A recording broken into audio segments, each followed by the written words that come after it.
1987-88 में? तो पहला तो ये लिखो, लिखिए उत्तर प्रदेश में 4 टाइगर रिजर्व है। नंबर 1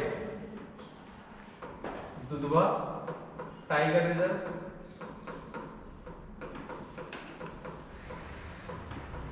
पहला कौन सा? दुधवा वन्य जीव अभ्यारण्य।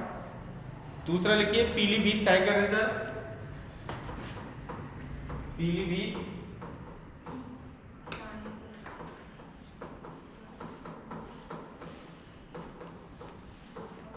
तीसरा लिखिए नंबर 3 अमान टाइगर रिजर्व,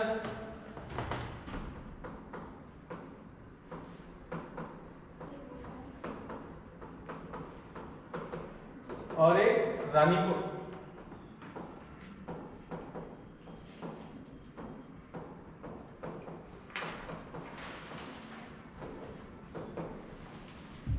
कितने हो गए? अगर पूछा जाए उत्तर प्रदेश में कितने टाइगर रिजर्व हैं? 4। पहला टाइगर रिजर्व कौन सा है?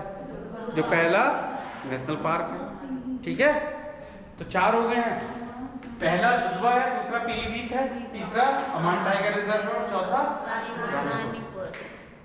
अब ये जिम्मेदारी तुम्हारी है कि ये कौन कौन से डिस्ट्रिक्ट में फैले हुए हैं ये तुम देखोगे। इसके सामने क्या करवा देगा? ये कल करके ले आएंगे।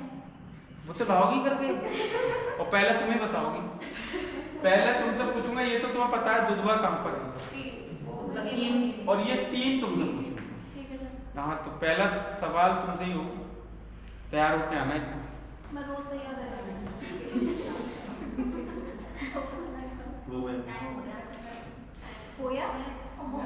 आगे लिखिए तराई हाथी अभ्यारण्य। अगला पॉइंट बनाइए तराई हाथी अभ्यारण्य। तराई हाथी अभ्यारण्य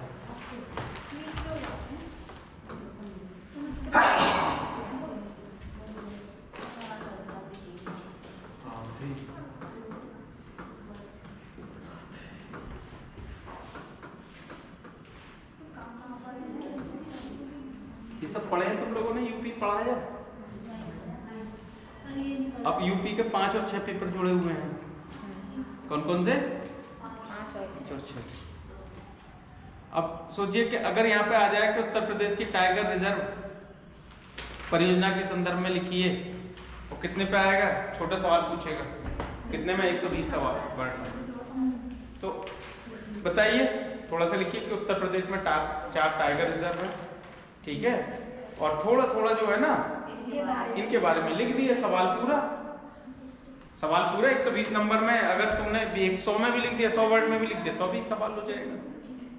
तो कहने का मतलब ये है कि जब तक चीजें आपको खुद पता नहीं होगी, अगर आपने इतना भी लिख दिया ना, 4 भी लिख दिया और इनके आगे डिस्ट्रिक्ट लिख दिया और इनका क्षेत्रफल लिख दिया, तो 120 वर्ड हो जाएंगे। और थोड़ा सा घुमा फिरा दिया इधर उधर, बात समझ रहे हैं? जो कला है तुम्हारे अंदर, बीए वाली, बीए बीएससी में लिखा होंगे ना कि सवाल कुछ पूछा बता दिया कुछ और, कम से कम उतने नंबर मिल ही जाएंगे कि ना करने से तो बेहतर रहेगा। तो देखिए यहाँ पे तराई हाथी अभ्यारण्य ये भी अभी बनाया गया है, और यहाँ से भी सवाल पूछने के चांसेस हैं यूपी प्रीलिम्स में भी। देखिए आईएएस के अटेम्प्ट तो काउंट होते हैं, लेकिन पीसीएस के नहीं होते। पीसीएस सब लोग इस बार अच्छे से तैयारी करें, और अगर कहीं पे कोई दिक्कत हो तो मुझसे पूछें, ठीक है? या जो कोऑर्डिनेटर साहब भी तैयारी कर रहे हैं, मुझे लग रहा है शायद अभी भी, यस सर, ठीक है। मेरे भी कुछ अटेम्प्ट बचे हुए हैं पीसीएस के, तो मुझसे भी पूछे जो भी आपको आती दिक्कत है। बाकी और कौन तैयारी कर रहा है जो टीचर हैं? अरे टीचरों में रंजीत सर से भी पूछें, ठीक है? रंजीत सर क्या पढ़ाते हैं? हाँ, तो उनसे भी पूछें। तो ये सारी चीजें, और इसका सबसे अच्छा तरीका यही है कि प्रीवियस पेपर तो एकदम अच्छे से पढ़ लें आप लोग। हाँ, तो क्या लिखा है आपने? लिखिए केंद्रीय वन और पर्यावरण मंत्रालय ने केंद्रीय वन एवं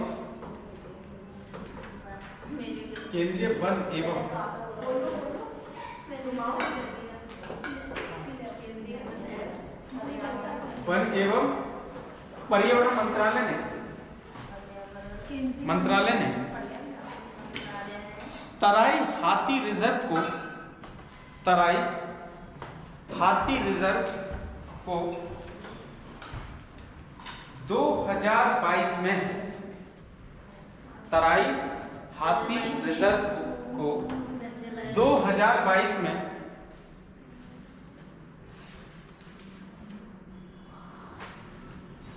मंजूरी दी है। मंजूरी और तराई का मतलब अभी जब हमने उत्तर प्रदेश पढ़ा था तो हमने देखा था ना, ये उत्तर प्रदेश है जिस तरीके से ये ऐसे है ना उत्तर प्रदेश,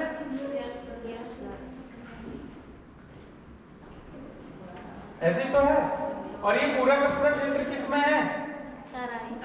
ये तराई क्षेत्र है, क्योंकि यहाँ से क्या है, इसके ऊपर जैसे ऊपर जाएंगे उत्तराखंड या जो हिमालय वाला क्षेत्र है इसके ऊपर वाले, तो ये पूरा का पूरा क्या है? तराई क्षेत्र है। और तराई क्षेत्र का मतलब क्या है कि ये पूरा दुधवा से लेकर के लखीमपुर खीरी, यहाँ से लेकर के ये पीलीभीत और ये पूरा का पूरा क्षेत्र जहाँ तक ये हाथी रहते हैं, यानी कि अगर देखा जाए बिजनौर से लेकर के लखीमपुर खीरी तक का जो क्षेत्र है ये सब शामिल है इसमें। लिखिए इसमें दुधवा टाइगर रिजर्व और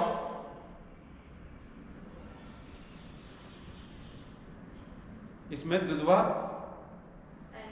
टाइगर रिजर्व और पीलीभीत क्षेत्रों के आसपास का क्षेत्र भी शामिल है। पीलीभीत जिले के आसपास का क्षेत्र भी शामिल है। इसका कुल क्षेत्रफल 349 वर्ग किलोमीटर, इसका कुल क्षेत्रफल 349 वर्ग किलोमीटर तक विकसित किया गया है। इसका कुल क्षेत्रफल 349 वर्ग किलोमीटर तक विकसित किया गया है। 3000